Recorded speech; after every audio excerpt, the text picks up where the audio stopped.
নির্বাচন কমিটি সম্মানিত সভাপতি আমাদের মুরব্বিয়ান জনাব কালাম মাস্টার সাহেব, আমাদের মধ্যে উপস্থিত আছেন 7 নং বাগদা ইউনিয়ন দুইবারে সফল চেয়ারম্যান জনাব ফজলুল হক মাখন সাহেব, আমাদের মধ্যে আরো উপস্থিত আছেন 7 নং বাগদা ইউনিয়ন নির্বাচন পরিচালনা কমিটির সম্মানিত সদস্য সচিব সাইফুল ইসলাম খান ভাই, আমাদের মধ্যে আরো উপস্থিত আছেন 7 নং বাগদা ইউনিয়নের সাবেক বিএনপি সাংগঠনিক সম্পাদক সাবেক ছাত্রনেতা আমির খুশরু ভাই, আরো উপস্থিত আছেন খুশরু ভাই সহ আরো বিভিন্ন ওয়ার্ড থেকে 7 নং বাগদা ইউনিয়নের নেতৃবৃন্দ সহ আমাদের চাঁদপুর 1 নং ওয়ার্ডে বিএনপি নেতাকর্মীরা সবাইকে আসসালামু আলাইকুম।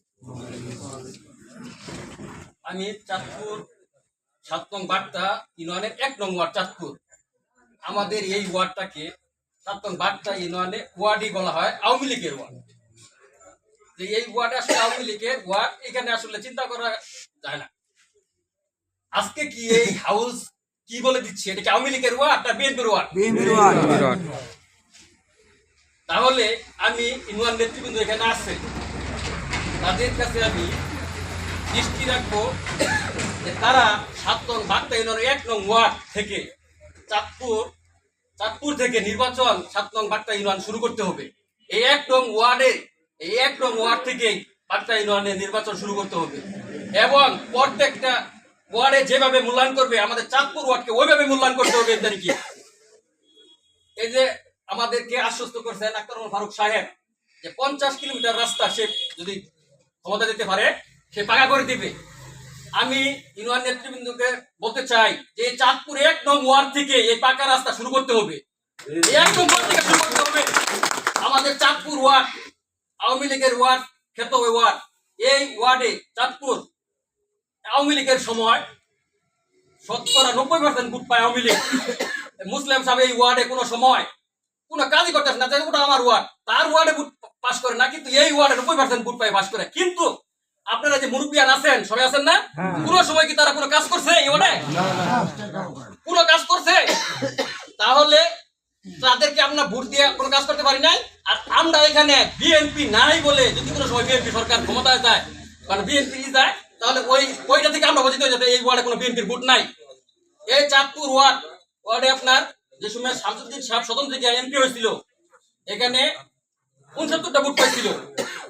69টা ভোট পাওয়ার পরে যে সময় এই ওয়ার্ডে একটা কাজের জন্য এই যে সে উপস্থিত, সত্য কথা, তার যে এখানে ম্যাডাম ছিল পরের শিক্ষক, সেই স্কুলে একটা ভবন, যে ভবনটা আপনি দেখতেছেন, এই ভবনটা তার কাছে গেছে ই করার লিখিয়া, অনুমোদনের লিখিয়া ডাইরেক্ট কি বলছে যে না এই ভবন এটা আমি অনুমোদন দিব না, চাঁদপুর আমি আমার কোনো ভোট নাই, চাঁদপুর আমার কোনো ভোট নাই, অনুমোদন দিব না।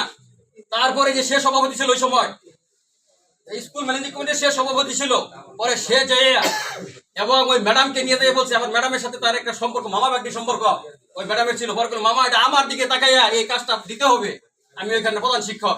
পরে সে ওই কাজটা এটা পরে এই ভবনটা করছে। তাহলে কিরকম ক্ষিপ্ত আমাদের প্রতি মানে শামসুদ্দিন সাহেব ছিল যে ওই ওয়ার্ড কোনো ইয়ে হয় না। তাহলে আমরা যদি এই আওয়ামী লীগের কোনো চক্রে পড়ে যদি কোনো ইয়ে পড়ে যে যদি আমরা যদি এই তারিখে যদি ওইরকমই হয়, যদি শামসুদ্দিন যদি মানে ফারুক সাহেব যদি এমপি হয়, তাহলে আমাদেরকে বলবে কি যে চাঁদপুর ওয়ার্ড তো আসলে ওটা ওই ওয়ার্ডে কোনো কাজ আসলে করা যাবে না। আমরা চাই এই তারিখে বিপুল ভোটের মাধ্যমে এই 1 নং ওয়ার্ড 7 নং বাগদা ওয়ার্ডের বাগদা ইউনিয়নের মধ্যে 1 নং ওয়ার্ড থেকে বিজয় শুরু করবো ইনশাআল্লাহ। এই ওয়ার্ড থেকে শুরু হবে বিজয়। এবং এই ওয়ার্ড আমি ইউনিয়ন নেতৃবৃন্দ এখানে উপস্থিত, এখানে তাদেরকে বলতেছি আমাদের কিন্তু নির্বাচনে কিছু ইয়ে আছে, যেমন আমরা চাঁদপুর ওয়ার্ড 1 নং ওয়ার্ড, এই ওয়ার্ডের অধিকাংশ মানুষ ফুলবাড়িয়া ব্যবসা বাণিজ্য করে এবং কেউ কর্মচারী আছে অধিকাংশ, তারা কিন্তু ওই যে স্বতন্ত্র প্রার্থী জসিমউদ্দিন সাহেবের কিছু ই করতেছে। এবং জসিমউদ্দিন সাহেবের বাড়িটা কোথায়? আমাদের এই যে পিছনে নদীর পারে চোতা। তাইলে তারা তাকে নাই করে যদি ধানের শীষের ওইভাবে ভোট ই করে, তাহলে তার নেতৃবৃন্দের কাছে আমাদের রিকোয়েস্ট রাখবো যে সামনে আমরা তো আঙ্গুর চাঁদপুর কিন্তু রাস্তাঘাট তো বেশি নাই আছে, যে রাস্তাটুকু আছে এইটুকু আপনাদের মাধ্যমে আমরা চাই যে এই রাস্তাটুকুর কাজগুলো যে হয় এবং মসজিদ মাদ্রাসা যে ইগুলা থাকে আমরা যাতে চাঁদপুর ওয়ার্ড যাতে আপনাদের মতো মানে সমপরিমাণ আমরা বন্টে পাই, এই আশা ব্যক্ত করে আমি আমার সংক্ষিপ্ত বক্তব্য শেষ করছি। আসসালামু আলাইকুম।